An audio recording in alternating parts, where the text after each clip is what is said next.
Selamat pagi, Ibu Siska dan teman-teman semuanya. Perkenalkan, kami dari kelompok 9. Sekarang kami akan mempresentasikan hasil kerja kelompok kami tentang exploring the world of business and causing from business ownership.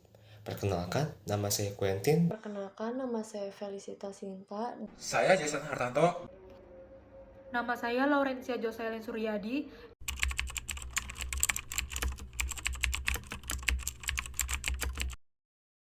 Sekarang saya akan menjelaskan apa itu bisnis. Bisnis adalah usaha yang terorganisir dari individu untuk memproduksi dan menjual dengan tujuan mendapatkan keuntungan dengan jual barang dan jasa yang dibutuhkan oleh masyarakat. Nah, selanjutnya manfaat dari belajar bisnis adalah ada 5. Pertama itu membantu dalam memilih karir. Nah, dengan mempelajari bisnis, seseorang bisa lebih memahami berbagai peluang karir yang ada di dunia kerja. Nah, yang kedua itu membantu untuk menjadi karyawan yang sukses. Ketiga itu meningkatkan keterampilan manajemen. Keempat itu bisa membuat bisnis sendiri atau menjadi wirausaha. Dan yang terakhir itu menjadi konsumen yang lebih terinformasi dan investor. Saya akan menjelaskan 4 resources, yaitu ada material resources, human resources, financial resources, dan juga informational resources. Yang pertama itu adalah material resources. Material resources ini adalah segala bentuk bahan mentah yang dibutuhkan untuk membuat produk. Contohnya kayu untuk membuat furnitur atau kain untuk membuat pakaian. Selain bahan mentah, material resources juga mencakup fasilitas seperti gedung tempat bisnis beroperasi dan mesin digunakan untuk produksi. Yang kedua, human resources. Human resources ini merujuk pada orang-orang yang bekerja dalam bisnis. Mereka memberikan tenaga, waktu, dan keahlian mereka untuk membantu bisnis ini bisa berjalan. Sebagai gantinya, mereka mendapatkan upah atau gaji. Nah, tanpa tenaga kerja, bisnis tidak akan bisa beroperasi dengan baik. Lalu yang ketiga, ada yang namanya financial resources. Financial resources ini adalah uang yang digunakan untuk menjalankan bisnis. Semua kegiatan operasional seperti membayar karyawan, membeli bahan baku, menyewa tempat, atau memasarkan produk membutuhkan yang namanya uang. Sumber keuangan ini bisa berasal dari investor, pinjaman, atau tabungan pemilik bisnis. Lalu yang terakhir, yang keempat, adalah informational resources. Informational resources ini adalah informasi yang membantu bisnis memahami seberapa baik mereka menggunakan ketiga sumber daya lainnya, seperti materi, human dan finansial. Misalnya, laporan keuangan menunjukkan apakah bisnis menghasilkan untung, dan survei kepuasan karyawan bisa memberi tahu seberapa efektif tim kerja. Nah, yang pertama ini ada yang namanya bisnis jasa ataukah yang namanya itu service business. Nah, bisnis jasa ini adalah jenis bisnis yang menawarkan jasa atau layanan kepada konsumen, bukan produk fisik. Contohnya, salon yang menyediakan layanan potong rambut, pengacara yang memberikan layanan hukum, atau dokter yang memberikan layanan kesehatan. Lalu yang kedua itu ada manufacturing business ataukah bisnis manufaktur. Nah, bisnis manufaktur ini adalah bisnis yang mengubah bahan mentah menjadi barang yang sudah jadi ataukah sudah siap untuk dijual dan siap digunakan. Misalnya pabrik kertas yang bahan bakunya adalah kayu dan jadilah bahan jadi kertas ataukah buku. Lalu yang ketiga, itu ada marketing intermediaries ataukah perantara pemasaran. Nah, perantara pemasaran ini adalah bisnis untuk membeli produk dari produsen lalu menjualnya kembali kepada konsumen tanpa mengubah bentuk produknya. Contoh dari bisnis ini adalah warung yang menjual kebutuhan sehari-hari, terus ada toko sembako atau supermarket yang menjual berbagai produk langsung kepada konsumen. Lalu yang keempat, itu ada e-business. E-business yang artinya bisa diartikan sebagai bisnis elektronik. Bentuk bisnis yang menggunakan internet ini itu dapat untuk menghasilkan dan menjual barang atau layanan. Bisnis ini memanfaatkan fasilitas online untuk memenuhi kebutuhan masyarakat dan menghasilkan keuntungan. Nah, contohnya seperti apa? Contohnya itu adalah situs e-commerce seperti Shopee, Lazada, Tokopedia yang menjual barang secara online, serta layanan kesehatan online seperti Halodoc yang menyediakan konsultasi dan resep digital. Profit, keuntungan atau laba. Profit adalah selisih positif yang diperoleh setelah total pendapatan dari penjualan dikurangi dengan seluruh biaya operasional atau pengeluaran bisnis. Laba ini diperoleh dari hasil penjualan barang atau jasa yang diproduksi dan dijual kepada pelanggan. Jadi, yang bisa kita pahami dari profit ini, profit atau keuntungan ini adalah uang yang kita dapatkan setelah kita menghitung semua pengeluaran untuk bisnis. Jadi, kalau kita jual barang atau jasa, uang yang masuk dikurangin sama biaya operasional, seperti biaya gaji karyawan, beli bahan baku, bahan listrik, dan juga lain-lainnya. Sisanya itu adalah profit. Simpelnya, kita bisa dapat untung kalau barang atau jasa yang kita jual laku, dan uang yang kita dapat lebih banyak dari semua biaya yang kita keluarin. Tapi kalau pengeluaran lebih gede daripada pemasukan, itu bisa saja terjadi adanya kerugian. Untuk bisnis yang pertama, yaitu sole proprietorship atau perusahaan perseorangan, adalah bisnis yang dimiliki oleh satu orang saja atau bisa disebut juga dengan kepemilikan tunggal. Perusahaan perseorangan dapat dioperasikan oleh satu orang maupun lebih, tetapi kepemilikannya tetap hanya satu orang. Contoh perusahaan perseorangan adalah Walmart dan JCPenney. Lalu perusahaan perseorangan yang ada di lingkungan sekitar kita bisa seperti laundry, fotokopi, salon, dan bengkel motor, dan lain-lainnya. Lalu ada keuntungan dari perusahaan perseorangan atau sole proprietorship. Keuntungan yang pertama yaitu kemudahan untuk memulai dan menutup. Perusahaan perseorangan, cara yang paling sederhana atau mudah untuk memulai suatu bisnis. Keuntungan yang kedua adalah kebanggaan kepemilikan. Keuntungan yang ketiga adalah retensi semua keuntungan. Semua keuntungan menjadi milik pribadi. Lalu yang keempat adalah tidak ada pajak khusus. Lalu yang kelima, menjadi pemilik atau bos. Jika kita membuat suatu bisnis kita sendiri, otomatis kita yang menjadi pemilik atau bos dari bisnis itu sendiri. Selain keuntungan, perusahaan perseorangan juga memiliki sisi negatifnya atau kerugiannya. Nah, kerugian pertamanya adalah semua hal menjadi tanggung jawab diri sendiri. Misalkan, kita mengalami kerugian, otomatis kerugian itu ditanggung oleh diri kita sendiri. Lalu kita memiliki utang ke orang lain, otomatis kita membayar utang secara mandiri, secara sendiri gitu. Lalu kerugian yang kedua adalah kurangnya kontinuitas. Jika pemiliknya meninggal dunia, pensiun, biasanya bisnis tersebut akan berhenti beroperasi atau stop. Lalu kerugian yang ketiga adalah kekurangan uang. Bank atau pemberi-pemberi pinjaman biasanya enggan meminjamkan uang kepada perusahaan perseorangan karena mereka takutnya perusahaan perseorangan tersebut tidak mampu untuk membayar pinjaman yang dipinjamkan oleh mereka.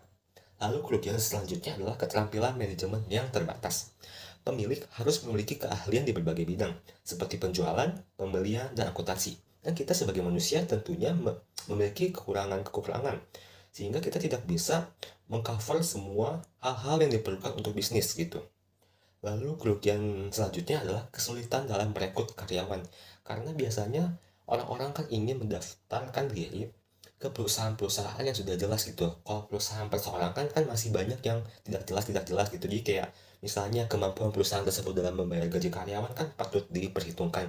Jadi orang-orang juga mikir perusahaan perseorangan ini mampu nggak sih bayar upah kita, gaji kita gitu. Partnerships atau kemitraan.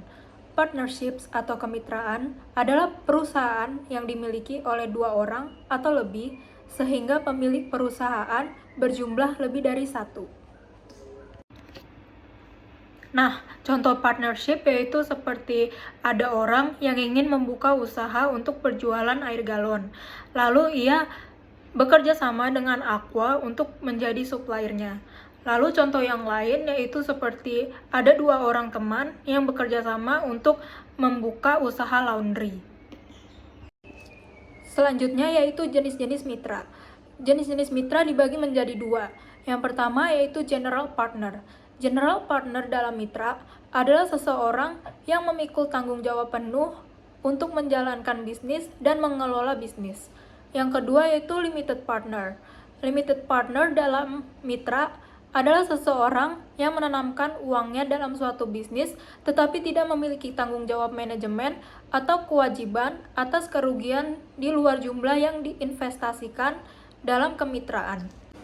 Nah, jadi perbedaan antara general partner dan limited partner yaitu yang pertama perbedaan dalam perannya, di mana general partner perannya yaitu terlibat aktif dalam operasional dan pengelolaan bisnis sehari-hari. Sementara itu limited partner perannya hanya berinvestasi modal tanpa terlibat langsung dalam operasional bisnis. Jadi limited partner hanya sebagai investor saja. Lalu yang kedua adalah perbedaan dalam tanggung jawab, di mana general partner bertanggung jawab penuh atas utang dan kewajiban perusahaan, termasuk risiko jika terjadi kerugian. Lalu sementara itu tanggung jawab limited partner yaitu tanggung jawabnya terbatas pada jumlah investasi yang mereka tanamkan. Jadi jika perusahaan rugi, mereka hanya kehilangan sebesar modal yang mereka investasikan. Selanjutnya yaitu the partnership agreement. The partnership agreement adalah sebuah perjanjian yang mencantumkan dan menjelaskan ketentuan-ketentuan kemitraan. Selanjutnya yaitu keuntungan partnership. Keuntungan pertama yaitu kemudahan untuk memulai. Karena partnership dilakukan oleh 2 orang atau lebih, sehingga untuk memulai suatu bisnis akan menjadi lebih mudah. Yang kedua yaitu ketersediaan modal dan kredit. Mitra dapat mengumpulkan dana bersama, sehingga ketersediaan modal dan kredit lebih tercukupi. Yang ketiga yaitu kepentingan pribadi. Setiap mitra memiliki kepentingan pribadi untuk membuat bisnisnya sukses, karena keuntungan juga akan menjadi milik mereka. Lalu keuntungan yang keempat yaitu keterampilan dan pengetahuan gabungan. Mitra memiliki keahlian berbeda yang saling melengkapi. Lalu keuntungan yang kelima yaitu retensi keuntungan. Semua keuntungan dibagi di antara mitra tanpa harus membagi ke pihak luar. Lalu keuntungan yang keenam adalah tidak ada pajak khusus. Partnership tidak dikenakan pajak tersendiri. Pajak dibayar berdasarkan pendapatan pribadi mitra. Lalu selanjutnya ada kerugian dari partnership. Yang pertama ada tanggung jawab yang tak terbatas.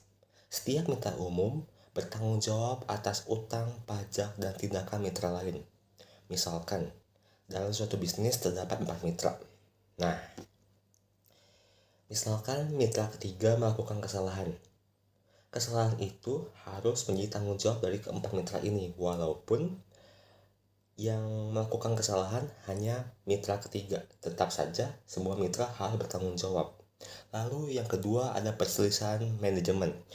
Dalam suatu hubungan tidak dapat dipungkiri bahwa pasti seringkali terjadi suatu perselisihan atau konflik.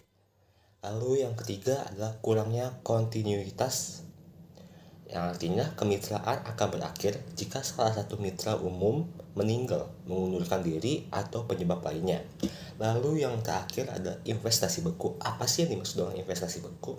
Situasi di mana dana atau aset yang telah diinvestasikan dalam suatu bisnis dari suatu mitra akan sulit untuk dicairkan, sehingga mitra akan sulit untuk menarik kembali apa yang sudah diinvestasikan.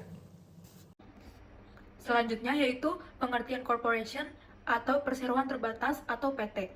Perseroan terbatas adalah badan hukum buatan yang dibentuk berdasarkan undang-undang dengan sebagian besar hak hukum yang dimiliki oleh badan hukum sungguhan, termasuk hak untuk memulai dan menjalankan bisnis, membeli atau menjual properti, meminjam uang, menuntut atau dituntut, dan membuat kontrak mengikat. Nah, selanjutnya corporate ownership. Corporate ownership ini ada 4 jenis. Yang pertama itu stock saham, stockholder pemegang saham, closed corporation itu perseroan tertutup, dan yang terakhir itu open corporation, perseroan terbuka. Nah, pertama itu stock saham. Apa sih saham? Saham itu kepemilikan suatu perusahaan. Dengan memiliki saham, seorang investor memiliki bagian dari aset dan keuntungan perusahaan tersebut. Nah, yang kedua itu stockholder. Apa sih stockholder atau pemegang saham? Nah, pemegang saham itu seorang yang memiliki saham perusahaan. Dengan memiliki saham, seorang stockholder memiliki bagian kepemilikan di perusahaan tersebut. Pemegang saham berhak atas keuntungan perusahaan dalam bentuk dividen dan tergantung pada jenis saham yang dimiliki. Juga memiliki hak untuk berpartisipasi dalam pengambilan keputusan perusahaan melalui rapat umum pemegang saham yang disingkat dari RUPS. Nah, yang ketiga itu closed corporation, ya, perusahaan tertutup. Apa sih perusahaan tertutup? Suatu perseroan yang sahamnya dimiliki oleh sedikit orang dan tidak dijual kepada masyarakat umum. Contohnya seperti PT PLN, PT Pertamina, PT Jarum, dan lain-lain. Nah, yang terakhir itu open corporation, yaitu perusahaan terbuka. Apa sih perusahaan terbuka? Perusahaan yang sahamnya dapat dibeli dan dijual oleh individu manapun. Contohnya PT Astra International Tbk, PT Gudang Garam Tbk, PT Bank Mandiri Tbk, Nike, Microsoft, dan lain-lain.